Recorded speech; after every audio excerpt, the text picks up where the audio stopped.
Chini Sanmung tuyi hasteni dalbidal amsayo CITU ni deputation runai rokni sagawa choprok jangmani patimung ni yagolo buskangni shalaba choyagunya tongnai o deputation rumung fa shalo rajakhor agolini CITU tangnogo kaisa kokthum panda ringoi okok saka CITU ni haste Tangphang Sarkar Prasad Datta Corona bemarni koron sajak tongkhono tui Chini Sanmungo hakotoni montri bokhoroni phaising deputation runani bage wansumona harmani hakotoni CITU bedek Laitana 1 June salmarini simi hasten dalbidal amsayo sengjaka o deputation rimong phasalo rajakhora agulini CITU tangnogo kaisa kokthum pandai ringai okok saka CITU ni haste Tangphang Sankar Prasad Datta kokthum pandao CITU ni haste Tangphang Sankar Prasad Datta Koksilsamung tisaka Kamalpurni Durga Somonik blogo deputation runa thangai belai chakbraka video obhaikeno deputation runai rongni mobile segina harka panisago ruwa gaw ponche ni pradhan Dugli blog ni kaini deputation rumani pandawo sobrab jaga samung sidra khlainai rok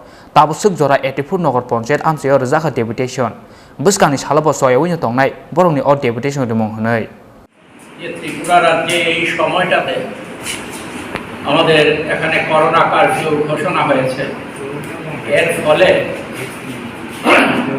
যত সংখ্যক deputation দেওয়া প্রয়োজন ছিল বা সম্ভব হতো যদি curfew না থাকতো সেই পরিমাণটা সম্ভব হয়নি এটা একটা কারণ দ্বিতীয় কারণ হচ্ছে যে আমাদের রাজ্যে অনেক জায়গাতেই আপনারা জানেন যে সহজ স্বাভাবিক পরিবেশ আমাদের নেই এবং আপনারা সাংবাদিকরা তার ভুক্তভোগী আপনারা সাংবাদিকরা সত্য কথা তুলে ধরার ক্ষেত্রে যখনই উদ্যোগী হয়েছেন বিভিন্ন জায়গায় আক্রান্ত হয়েছেন এই অবস্থায় দাঁড়িয়ে আমাদের এই যে ডেপুটেশন দিতে গিয়ে এই সময়ের মধ্যে দুর্গা চৌধুরী ব্লক কমলপুরে সেখানে ডেপুটেশন দিয়ে আসার পর কেন ডেপুটেশন নেওয়া হলো তার জন্য বিডিওকে আক্রমণ করতে উদ্যত হয়েছে সেখানকার বিজেপি দলের লোকেরা আমাদের রোয়া গাঁও পঞ্চায়েত পানিসাগর মহকুমায় এই গাঁও পঞ্চায়েতের মধ্যে ডেপুটেশন যারা দিতে গিয়েছিলেন প্রধান নিজে ওই ডেপুটেশনকারী যারা তাদের মোবাইল সেখানে ছিনিয়ে নিয়ে যায় আমাদের এখানকার সদরের পাশে ডুকলি ব্লক এই ডুকলি ব্লকের মধ্যে দুটো পঞ্চায়েতে একটা পঞ্চায়েতে প্রধান সেখানে গ্রহণ করতে রাজি হননি ডেপুটেশন গ্রহণ করতে এবং আরেকটা জায়গায় সেখানে কি জন্যে সেখানে ডেপুটেশন দিতে উদ্যোগী হয়েছেন আমাদের বন্ধুরা তার জন্য তারা সেখানে আক্রমণের সম্মুখীন হয়েছে এটা অল্প কয়েকটা ঘটনা আপনাদের অবগতির জন্য জানালাম এছাড়াও আরো ঘটনা আছে তার ফলে সবটা হয়তো সম্ভব হয়নি কিন্তু আমরা এটাকে কন্টিনিউ করবো আমরা চালিয়ে যাব আমাদের দাবিগুলো যেগুলো আপনারা জানেন যে আমাদের দেশে এখন প্রধানতম যে সমস্যা সেটা হচ্ছে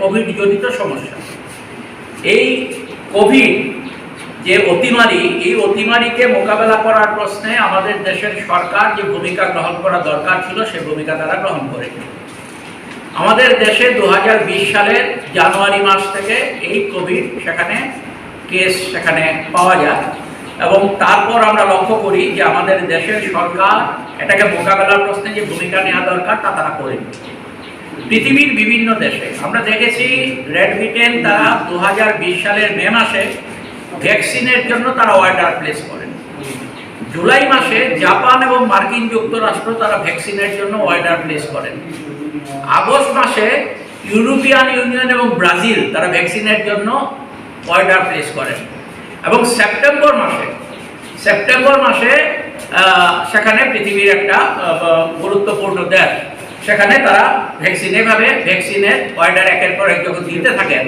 আমাদের ভারতবর্ষের সরকার 2020 সালে একটা জায়গাতেও ভ্যাকসিনের অর্ডার তারা দেননি আমরা লক্ষ্য করলাম আমাদের দেশের সরকার 2021 সালে এসে 21 সালের জানুয়ারি মাসে প্রথম তারা 1,65,00,000 ভ্যাকসিনের ডোজের অর্ডার তারা দেন এবং ফেব্রুয়ারি মাসে তারা 1,45,00,000 ডোজের তারা অর্ডার দেন অর্থাৎ মোদ্দা কথা 3,10,00,000 ভ্যাকসিন দিয়ে তারা সারা ভারতবর্ষে ভ্যাকসিনের কাজ সেরে ফেলতে চেয়েছিলেন যেখানে আমরা লক্ষ্য করছি যে এখন পর্যন্ত গতকাল পর্যন্ত একটা হিসেব ভারত পৃথিবী কিছু গুরুত্বপূর্ণ দেশের হিসেব আপনাদের সামনে তুলে ধরতে হাতে তুলে দেওয়া এবং সেই লক্ষ্য নিয়ে তারা অগ্রসর হচ্ছিল।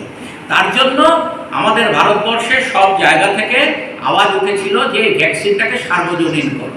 আমরা CITU তার জন্য দাবি করেছিলাম যে ভ্যাকসিনের উৎপাদন বাড়াতে হবে, ভ্যাকসিনের উৎপাদন না বাড়ালে সবাই ভ্যাকসিন পাবে না, এবং এটাকে সার্বজনীন করতে হবে এবং একটা নির্দিষ্ট সময়সীমা নির্ধারণ করা। কেন বলছি আমরা? আর ইতোমধ্যে বিশেষজ্ঞরা বলছেন, স্বাস্থ্য বিশেষজ্ঞরা, যে অক্টোবর মাসের দিকে তৃতীয় ঢেউ আসতে পারে। থার্ড ওয়েভ যেটাকে বলা হচ্ছে, এখন সেকেন্ড ওয়েভ চলছে, তৃতীয় ঢেউ অক্টোবর মাসের দিকে আসতে পারে। এটা আরো মারাত্মক হবে, প্রথম থেকে দ্বিতীয় ঢেউ মারাত্মক বেশি, এবং তৃতীয় ঢেউ আরো অনেক বেশি মারাত্মক হবে, এবং শিশুরা তাতে বেশি করে আক্রান্ত হবে। বিশেষজ্ঞরা এই কথা বলছেন। কিন্তু আমাদের দেশের সরকার আমাদের সামগ্রিক ভ্যাকসিনেশনের প্রশ্নে এখন পর্যন্ত পুরোপুরি কার্যকরী কোনো ভূমিকা গ্রহণ করেননি। তার ফলে সারা দেশ থেকে আওয়াজ উঠছিল যে এটাকে সার্বজনীন করো এবং একটা সময়সীমা নির্ধারণ করো। এবং রাষ্ট্রায়ত্ত ক্ষেত্র, আমাদের দেশে 60টি রাষ্ট্রায়ত্ত ক্ষেত্র ছিল যেগুলোতে ভ্যাকসিন উৎপাদন হতো। আমাদের দেশের সরকার এগুলোকে কাজে লাগানোর ক্ষেত্রে ভূমিকা তারা গ্রহণ করে। আমরা বলছি রাষ্ট্রায়ত্ত ক্ষেত্রগুলোকে কাজে লাগাও, এবং এই দাবিটা আমরা সেখানে রাখছি। এটা হচ্ছে আমাদের 1 নম্বর দাবি। আমাদের 2 নম্বর যে দাবি, আপনারা দেখেছেন যে যখন মার্চ এবং এপ্রিল মাসের দিকে বিশেষ করে দ্বিতীয় ঢেউটা খুব মারাত্মক আকারে সারা ভারতবর্ষে ছড়িয়ে পড়ে, সেই সময় অত্যন্ত দুর্ভাগ্যজনক যে আমাদের দেশের যারা পরিচালক তারা সেই সময় নির্বাচন নিয়ে ব্যস্ত ছিলেন, তারা বিভিন্ন জায়গায় বিভিন্ন অনুষ্ঠান নিয়ে তারা ব্যস্ত ছিলেন, এবং এর ফলে আমরা দেখলাম যে সেটা মোকাবেলা করার প্রশ্নে যে পরিকল্পনা থাকার কথা, সেই পরিকল্পনা তারা গ্রহণ করলেন। বারবার বিশেষজ্ঞরা বলেছিলেন ভ্যাকসিনাইজেশনের কাজটাকে ভালোভাবে করুন, হাসপাতালের ইনফ্রাস্ট্রাকচারটাকে বাড়ানোর চেষ্টা করুন, অক্সিজেনের ব্যবস্থা করার চেষ্টা করুন। তারা তা করলেন না। তার ফলে আমাদের দেশের অসংখ্য মানুষ সামান্য শ্বাস নিতে পারলেন না। এই অক্সিজেনটা যখন রোগের প্রকোপ বেড়ে যায়, তখন অক্সিজেনটা স্বাভাবিকভাবে মানুষ গ্রহণ করতে পারেন না, কৃত্রিমভাবে অক্সিজেনের ব্যবস্থা করতে হয়। এবং এই প্ল্যান্ট বসানোর জন্যে টাকা বরাদ্দ ছিল, কিন্তু আমাদের দেশের সমস্ত হাসপাতালগুলোতে যেখানে যেখানে প্ল্যান্ট বসানোর দরকার, সেই প্ল্যান্ট বসলো কি বসলো না তার দেখার দায়িত্ব আমাদের দেশের কেন্দ্রীয় সরকার তা অনুভব করলেন না। তার ফলে অক্সিজেনের অভাবে, হাসপাতালের বেডের অভাবে আমাদের এখানে অনেক রোগী মারা গেলেন। নদী দিয়ে, গঙ্গা দিয়ে, যমুনা দিয়ে, বিভিন্ন নদী দিয়ে লাশ সেখানে বয়ে গেছে। মাটির নিচে সেখানে লাশ উত্তরপ্রদেশের মতো জায়গায়, বিহারের মতো জায়গায় আমরা দেখেছি নদীর পাড়ে বালির নিচে লাশ সেখানে মাটির নিচে সেখানে চাপা দেওয়া হয়েছে। তার জন্য আমরা দ্বিতীয় দাবি সারা দেশে রাখছি যে হাসপাতাল, শয্যা, অক্সিজেন এবং চিকিৎসা অপ্রতুলতা দূর করতে হবে। আমাদের তৃতীয় দাবি হচ্ছে এই যে ভ্যাকসিন, এখন সরকার বাধ্য হয়েছে। কাদের দাবি? সারা দেশের মানুষের দাবি। ভারতবর্ষের বিজেপি যে শাসিত যে রাজ্যগুলো আছে, সেই রাজ্যের মুখ্যমন্ত্রীরা দাবি করেছেন সার্বজনীন ভ্যাকসিনাইজেশনের। ইতোমধ্যে ভারতবর্ষের বিভিন্ন হাইকোর্ট এবং আমাদের দেশের মাননীয় সুপ্রিম কোর্টে মামলা গেছে। ছাত্র ফেডারেশন মামলা করেছে, অন্যান্য সংগঠন তারা মামলা করেছে, ব্যক্তিবিশেষ মামলা করেছেন। এবং সুপ্রিম কোর্ট জানতে চেয়েছে যে এবারকার বাজেটে 35,000 কোটি টাকা ভ্যাকসিন কেনার জন্য রাখা হয়েছিল। 15ই জুন ওর মধ্যে উত্তর দেবার কথা ছিল। সুপ্রিম কোর্ট সেখানে দেখছে, আমরা সবাই জানি, এখন পর্যন্ত মাত্র অল্প কয়েক হাজার কোটি টাকা ভ্যাকসিনের জন্য খরচ হয়েছে। আমাদের দেশের সবাইকে ভ্যাকসিনাইজেশনের জন্য 18-র উপর মাত্র 30,000 কোটি টাকা লাগে।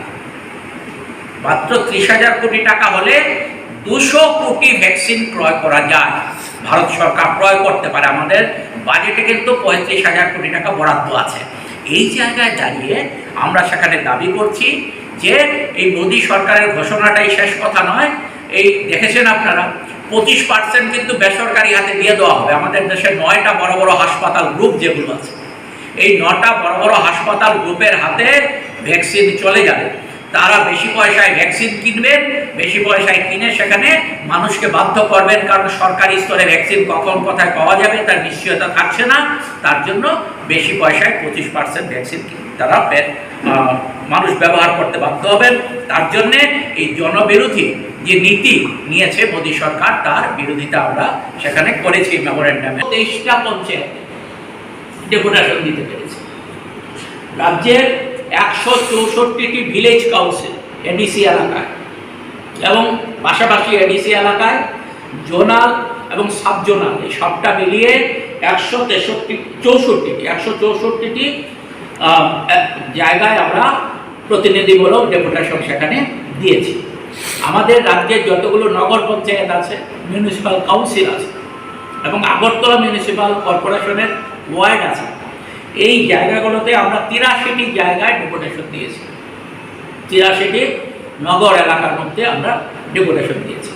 রাজ্যের যে ব্লক আছে বিভিন্ন জায়গায়, সেখানে 30টি ব্লকের বিডিওর কাছে আমরা এখন পর্যন্ত ডেপুটেশন দিয়েছি এবং আমাদের রাজ্যে যতগুলো মহকুমা আছে তার মধ্যে 13টি মহকুমা শাসকদের কাছে আমরা ডেপুটেশন দিয়েছি এখন অবধি এবং 8টি জেলা, আমাদের 8টি জেলার মধ্যে এখন অবধি 6টি জেলার জেলা শাসকদের কাছে প্রধানমন্ত্রীর উদ্দেশ্যে আমরা গণডেপুটেশন, প্রতিনিধিমূলক ডেপুটেশন সেখানে দিয়েছি।